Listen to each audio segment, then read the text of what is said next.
Not everyone wants you to win, and this is not a negative thought. It is a mature understanding of human nature. When you share your dreams too early, you assume that everyone listening is clapping for you inside. But the truth is, people listen through the filter of their own fears, failures, and insecurities. They don't hear your vision as your possibility, they hear it as a reminder of what they didn't do, what they couldn't finish, or what they were too afraid to start. And unknowingly, they project that onto you. Most people don't want you to fail, but they also don't want you to rise too high, because your growth forces them to question their comfort. Your discipline makes their excuses uncomfortable. Your courage shines a light on their hesitation. So instead of saying, "I'm scared I didn't try," they say, "Be realistic. Have you noticed how quickly dreams are labeled impractical? Not because they are impossible, but because they are unfamiliar. When someone tells you, 'This is very risky,' often what they mean is, 'I couldn't do it.' When someone says, 'Think practical,' sometimes it means, 'Stay where you are so I don't have to move.' This is why silence is wisdom. Because when you talk about your goals, you are not just sharing information, you are opening the door to opinions that were never invited. And opinions are powerful. They enter your mind quietly, they sit there, they repeat themselves when you are tired, when things get hard, when results are slow. At that moment, you don't hear your voice anymore, you hear theirs. And that is dangerous. Dreams are fragile in the beginning. They are like a small flame. Even a gentle breeze can put them out, and people don't realize they are blowing that breeze. They think they are helping. They think they are being honest. But honesty without awareness can still destroy hope. Some people will question your timing. Some will question your ability. Some will question your background. Not because they analyzed your potential, but because they measured you using their own limitations. And here's the painful part: the closer someone is to you, the more influence their words carry. A stranger's doubt is noise. A loved one's doubt becomes a voice inside your head. That's why not everyone deserves access to your dreams. You don't give your bank details to everyone. You don't give your house keys to everyone. Then why give your future to everyone? There is also another truth we must accept. Some people enjoy talking about success more than working for it. They will listen to your plan with curiosity, ask questions, and even praise you. But deep inside, they are waiting to see if you fail, so they can say, "I knew it." Not because they hate you, but because your failure validates their decision to stay comfortable. And when you share too much, you unknowingly give people a front row seat to judge your journey. Every delay becomes a discussion. Every obstacle becomes entertainment. Every pause becomes proof. Proof in their eyes that you shouldn't have started. That kind of pressure is heavy. Silence removes that weight. When you move quietly, you work without explaining, you fail without announcing, you learn without embarrassment, you grow without interruption, and most importantly, you build strength without depending on approval. Silence doesn't mean secrecy out of fear. Silence means confidence without noise. It means you trust yourself enough to not seek permission. It means you are strong enough to not require applause at every step. And one day, when the results appear, When the work shows up, when the progress becomes visible, people will ask, "How did this happen?" And you will smile because while they were watching, talking, and doubting, you were working. Not everyone wants you to win, and that's okay. Your job is not to convince them.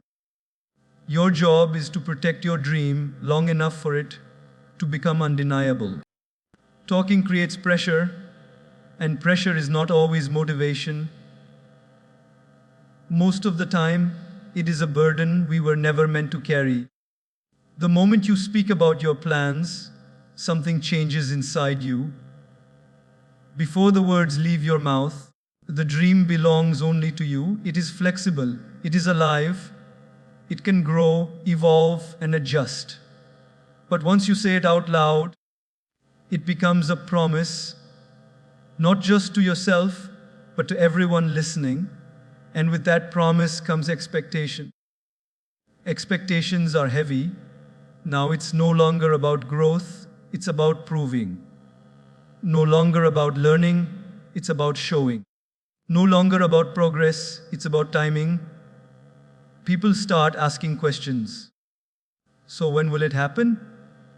How far have you reached? What's next? And every question adds a silent deadline to your mind. Even if they don't mean to pressure you, the pressure still arrives. Because the human mind is sensitive to judgment. Even imagine judgment. You start measuring your journey by their reactions instead of your effort. This is where progress slows down, because real progress is messy, it is inconsistent. Some days you move fast, some days you barely move at all, some days you feel confident, some days you question everything. This is normal, this is human. But when you've spoken too much, you feel like you're not allowed to be slow, you're not allowed to pause, you're not allowed to change direction. You feel trapped by your own words. So instead of doing what is necessary, you do what looks good. Instead of focusing on learning, you focus on explaining. Instead of improving, you focus on updating others. And slowly, without realizing it, the energy that should have gone into action gets consumed by anxiety. Talking gives instant relief. Silence gives long-term strength. When you talk about your goals, your brain often feels a false sense of achievement. Psychologically, sharing plans releases a small amount of satisfaction, almost like progress has already been made. But satisfaction before effort is dangerous. It relaxes the hunger. It reduces urgency. It tricks you into believing you are moving forward, when in reality, you are standing still. Silence keeps the hunger alive. When no one knows what you're doing, you wake up with a different intensity. There is no performance, no validation, no comparison. Just you, your discipline, and the work. You are free to fail privately. You are free to experiment. You are free to restart without explaining why the first attempt didn't work. That freedom is progress. Pressure, on the other hand, creates fear of embarrassment, and fear makes people quit early, not because the dream was wrong, but because the weight of expectations became unbearable. Many dreams don't die from lack of talent. They die from the fear of being seen struggling. Silence protects you during that struggle. When you move quietly, you don't rush results to impress anyone. You allow growth to be slow and solid. You don't panic when outcomes take time. You understand that roots grow in darkness, not in the spotlight. And this is important. Pressure doesn't just come from others. It also comes from the version of yourself that wants approval, the version that wants to be praised for trying instead of being proud of finishing. Silence trains you to work without witnesses. And working without witnesses builds character. It teaches you consistency when motivation is low. It teaches you patience when results are invisible. It teaches you humility when nobody is clapping. This kind of growth cannot be taught in public. Progress loves privacy. Because in silence, you listen better, you hear your intuition, you notice mistakes early, you adjust without drama, you become more honest with yourself because there is no audience to impress. And when progress finally shows, it is calm, it is grounded, it doesn't need explanation. People often think silence means inactivity, but silence is not empty. It is focused, it is intentional, it is disciplined effort without distraction. The loudest achievements often come from the quietest seasons. So if you are building something meaningful, understand this. You don't owe the world updates. You don't owe anyone timelines. You don't owe explanations for delays or changes. You owe only one thing: sincere effort to your own growth. Let talking wait. Let results arrive first. Because silence creates space, and in that space, real progress happens. Opinions dilute focus, and focus is fragile, especially when it is still forming. In the beginning of any meaningful journey, your vision is not yet sharp. It is more like a feeling than a plan. You know where you want to go, but not every step is clear. And that is normal. Clarity comes from movement, not from discussion. But when too many opinions enter too early, they blur that inner direction before it has a chance to become strong. Everyone has an opinion, and every opinion comes from a different life. Some people see the world through fear because fear protected them. Some see it through caution because caution kept them safe. Some see it through limitation because limitation became their comfort. When they speak, they are not speaking about your future, they are speaking about their past. But when you listen without awareness, you start adjusting your vision to fit their stories. Slowly, you move away from what felt true to you and closer to what feels acceptable to others. And that is where focus begins to fracture. You start second-guessing decisions that once felt natural. You hesitate before taking steps you once felt excited about. You pause not because something is wrong, but because someone else is unsure.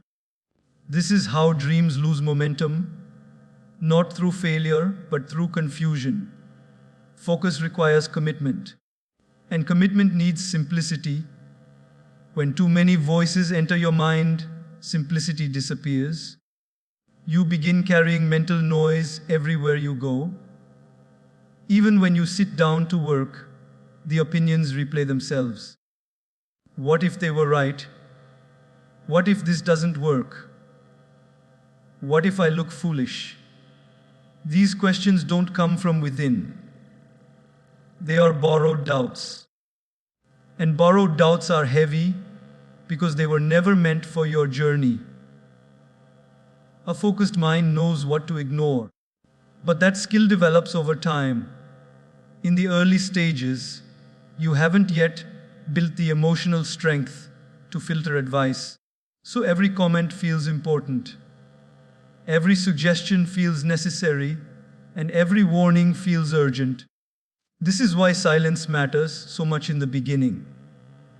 Silence is not about rejecting advice. It is about timing it. When your vision becomes strong, advice becomes useful. When your vision is weak, advice becomes overwhelming. Think about a compass. If the needle is shaking constantly, you cannot read direction. Opinions shake the needle. Silence allows it to settle. When you stop inviting opinions, you give yourself space to think deeply. You begin to understand why you want something, not just what you want. And when your why becomes clear, focus follows naturally. You stop chasing everything. You stop reacting to every suggestion. You stop comparing paths. You move with intention. There is also another danger of opinions. They fragment your energy. One person says, another says, no, do that. A third says, wait. A fourth says, quit. You try to satisfy all of them and end up satisfying none, not even yourself. And now, instead of one clear direction, you have 10 half decisions. You start many things, you finish very little, and over time, you begin to doubt your own ability to commit. But the truth is not that you lack discipline. The truth is that your focus was hijacked. Focus is built through repetition, through doing the same thing, even when it's boring, even when progress is slow. Opinions interrupt that repetition. They make you change course too often, and every change resets momentum. Silence protects momentum. When you move quietly, you are less tempted to explain your choices. You don't justify your path at every turn. You don't adjust your goals to appear sensible. You stay aligned with what feels right, not what sounds right. And alignment creates peace. That peace allows deeper work. Deeper work leads to mastery, and mastery eventually brings confidence. Not loud confidence, but quiet certainty. At that stage, opinions lose power. You can listen without shaking. You can consider without bending. You can accept advice without abandoning your vision. But that strength is earned in silence. So if your focus feels scattered, ask yourself this: how many voices are living in my head that don't belong there? You don't need fewer goals. You need fewer opinions. Guard your attention. Guard your vision. Let it grow strong before exposing it to the world. Because once your focus is solid, no opinion can dilute it. Until then, silence is not avoidance. Silence is protection. Energy leaks through explanation, and most of us don't even realize it. Every time we feel the urge to tell someone what we are doing, what we plan to achieve, or how we intend to do it, we give away a small but powerful part of ourselves. Words are not just harmless expressions. They carry intention, emotion, and energy. When spoken prematurely, they can act like a slow drain, leaving you less focused, less motivated, and less committed. Think about it for a moment. When you share a goal with someone, especially in the early stages, you are putting a piece of your internal fire outside. You are taking something sacred, something that exists in the realm of possibility and creation, and moving it into the realm of judgment and opinion.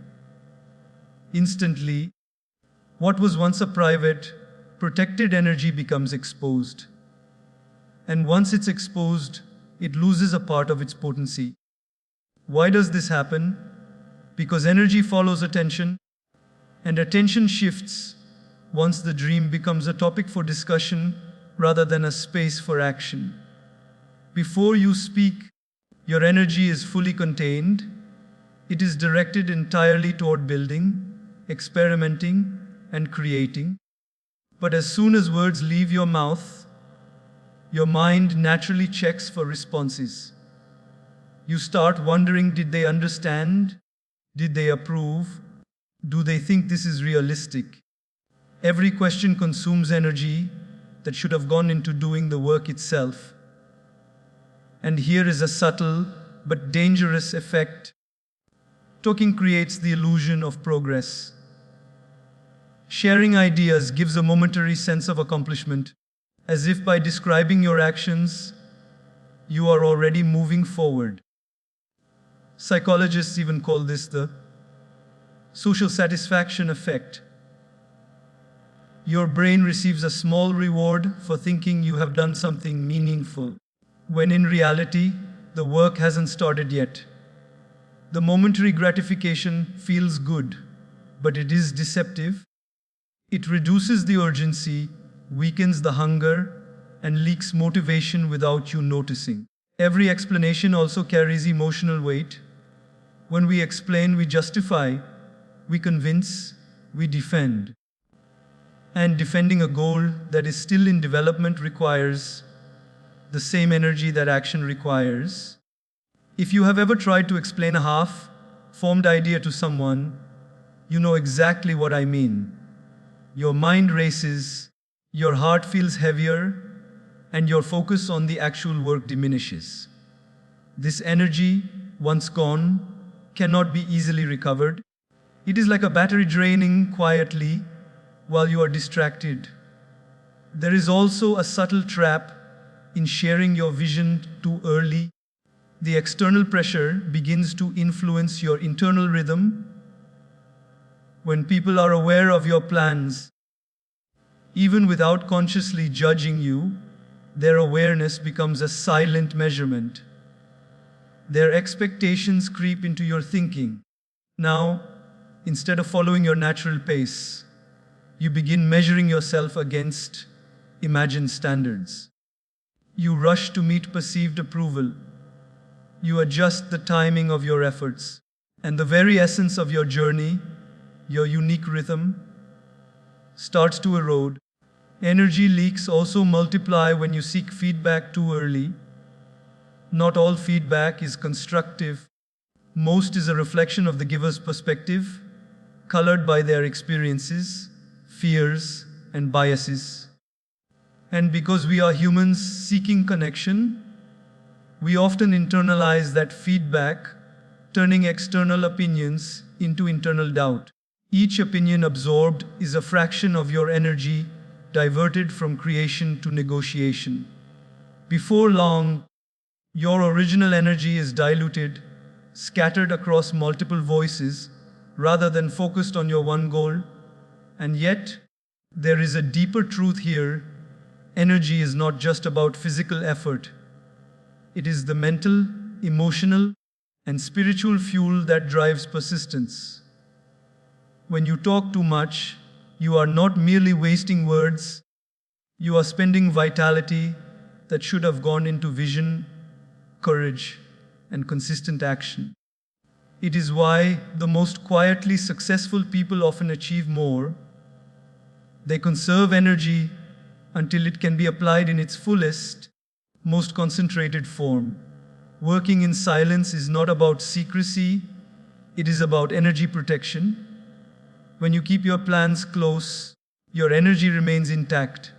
It becomes like water in a reservoir, full, deep, and ready to flow with unstoppable force when the time is right.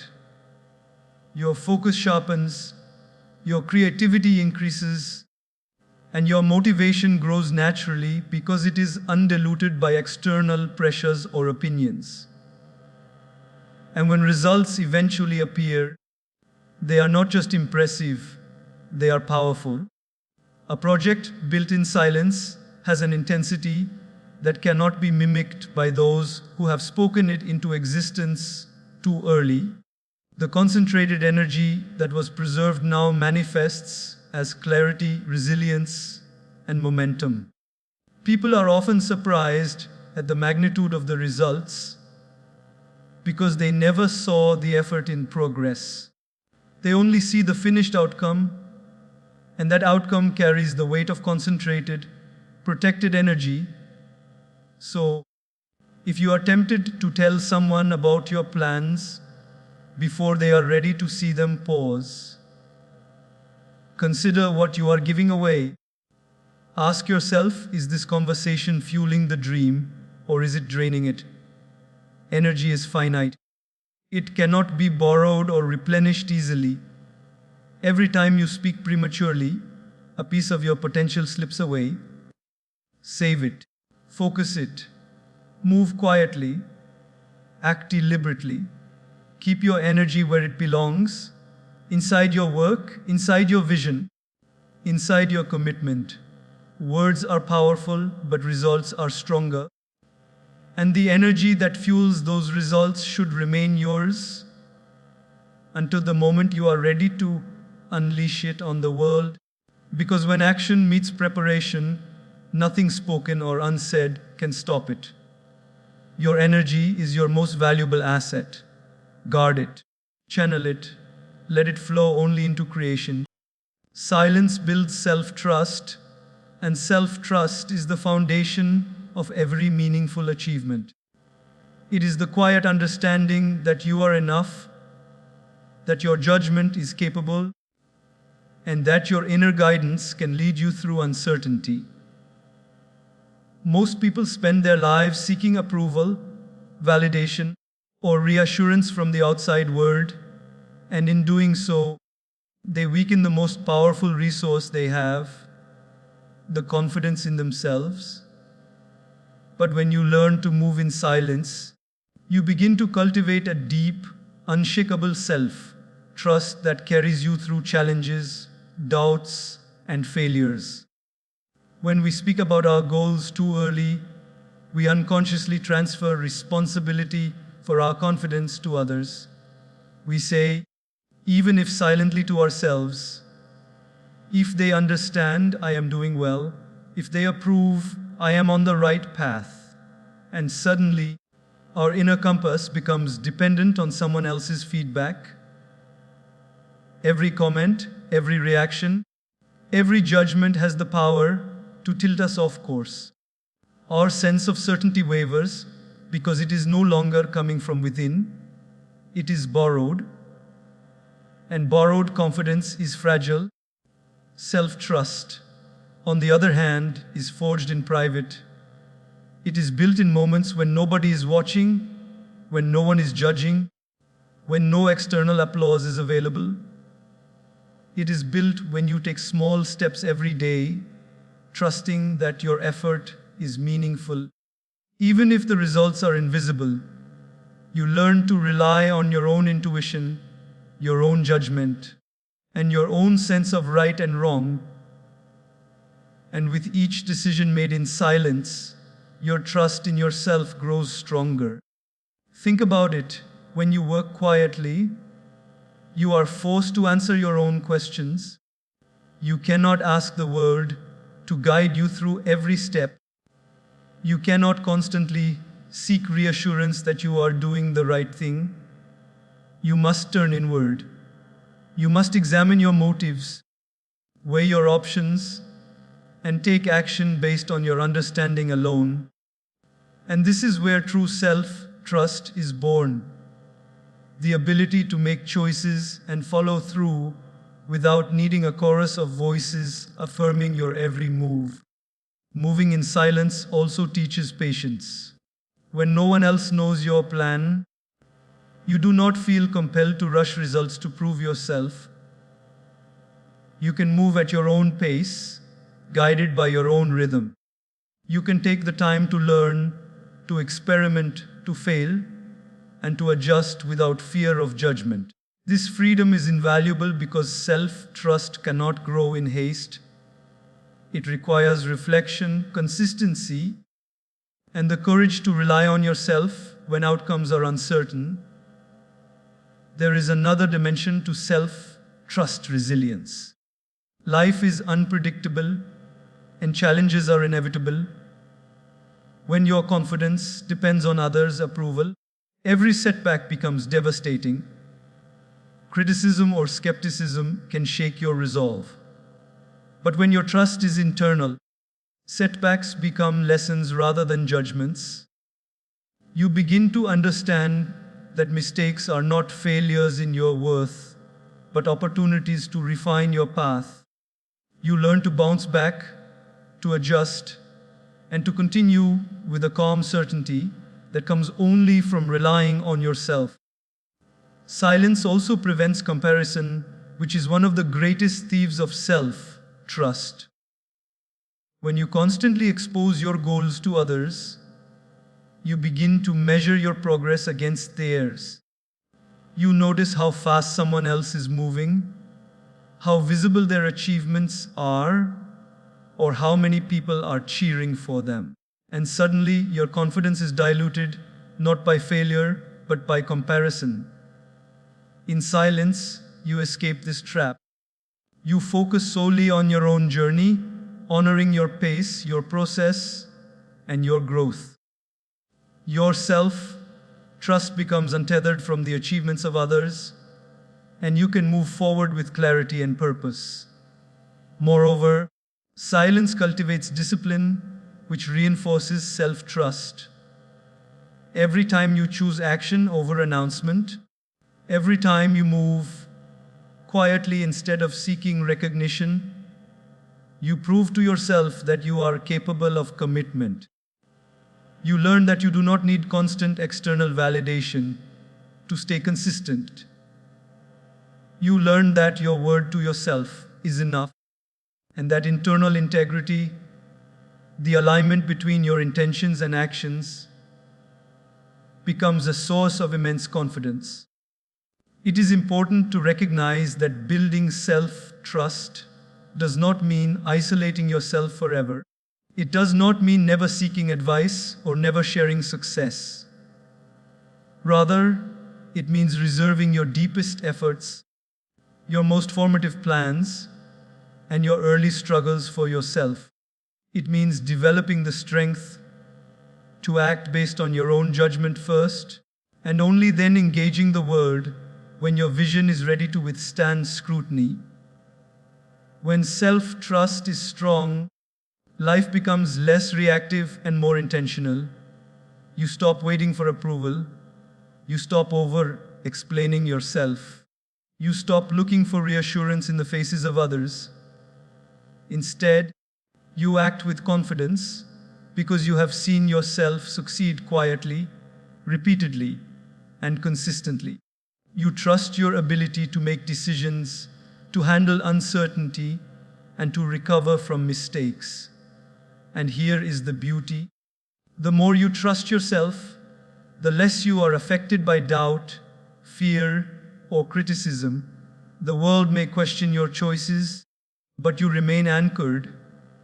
You do not need to explain why you are moving slowly, why you are experimenting, or why you are pursuing something unconventional.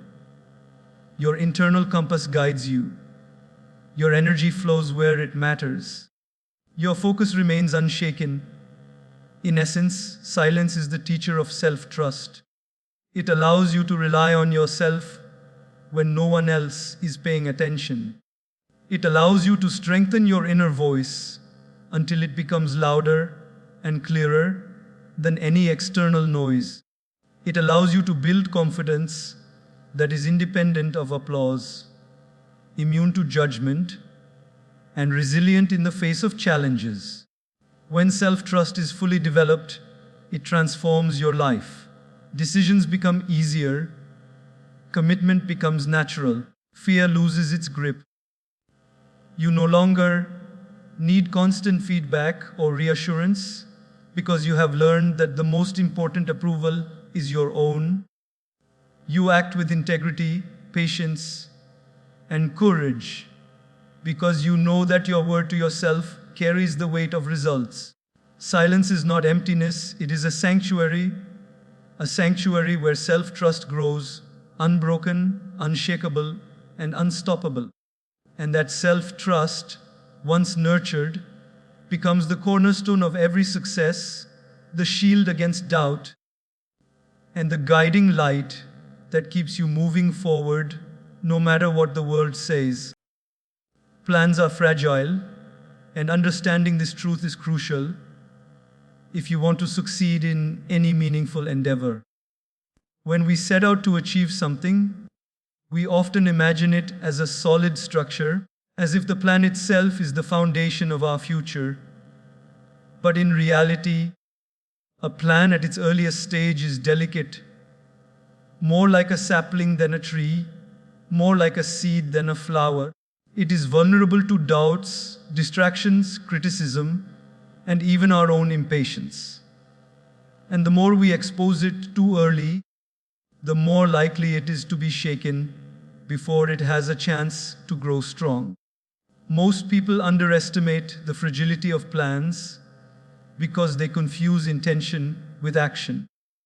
They assume that saying something aloud, telling someone about a goal, makes it more real when in truth, it often makes it more susceptible.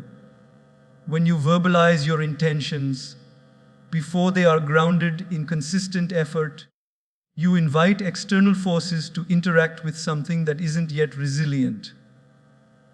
Every opinion, every question, every doubt that enters at this stage has the potential to destabilize your plan. Plans are like clay. They need shaping, molding, and sometimes even gentle correction. But clay can easily crack under pressure if handled prematurely. When we reveal our goals too early, the weight of expectation presses down. Family, friends, colleagues, they mean well, but their curiosity and concern carry weight. Their advice, skepticism, or encouragement can unknowingly push your fragile plan in directions it wasn't meant to go. The plan may bend, distort, or even break under the pressure of trying to accommodate everyone's perspective. Even internally, a plan is fragile. When you expose it too soon, you start judging yourself against imagined standards.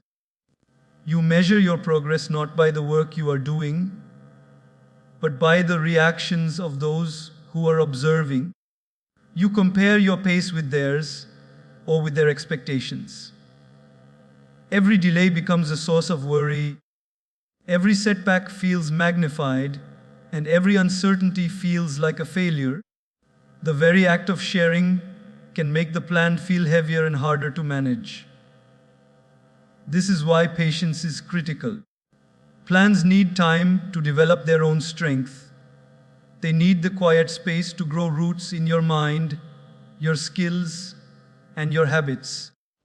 Just as a tree grows slowly, deepening its roots before its branches reach outward, a plan must mature internally before it can withstand external pressures. Rushing this process or exposing it too early risks stunting its growth. Fragility also teaches humility. The realization that your plan is not yet invincible reminds you that effort must precede recognition. You cannot expect perfection or validation at the start. You must accept that mistakes, adjustments, and unseen work are part of the process. Every great achievement begins as something vulnerable, something that can easily fail if mishandled. Understanding this keeps you grounded, focused, and cautious in the right way. There is also the danger of emotional attachment. When a plan is shared too early, people begin to assign emotional stakes to it. Your failures become their disappointments. Your progress becomes their expectations, and suddenly, what was meant to be your private journey becomes a public performance. The emotional weight of trying to satisfy external stakeholders before your plan is ready can be crushing. The plan, delicate by nature, bends under the weight of these expectations. Silence protects the plan. By keeping your intentions private in the early stages, you allow the structure of your vision to solidify in your own hands first. You test, adjust, and strengthen it without interference. You allow failure to be a teacher, not a public spectacle. You preserve the freedom to pivot, to experiment, and to refine without needing to justify every choice. In other words, you allow your plan to become resilient before exposing it to the world. This fragility also emphasizes the importance of focus. Every time a plan is exposed too early, your attention divides. You are no longer fully concentrated on building it. You are now navigating feedback, defending choices, and managing expectations. Focus, like a fragile plant, needs protection. The more you protect it, the stronger it becomes. And once the plan has been nurtured in silence, focus can act as a sustaining force rather than a fragile accessory. Plans are fragile because they rely on internal belief before external validation. A vision only becomes strong when it has been proven in small, quiet steps. Every experiment, every iteration, every minor success strengthens the foundation. And as the plan grows stronger, it becomes less sensitive to criticism and less swayed by doubts and less dependent on approval. What was once fragile becomes firm, and what was tentative becomes unstoppable. Finally, understanding the fragility of plans teaches one of the greatest lessons in life, that success is less about announcing intentions and more about cultivating resilience. Plans must be protected, nurtured, and allowed to mature in private. Only then can they face the scrutiny of the world with confidence.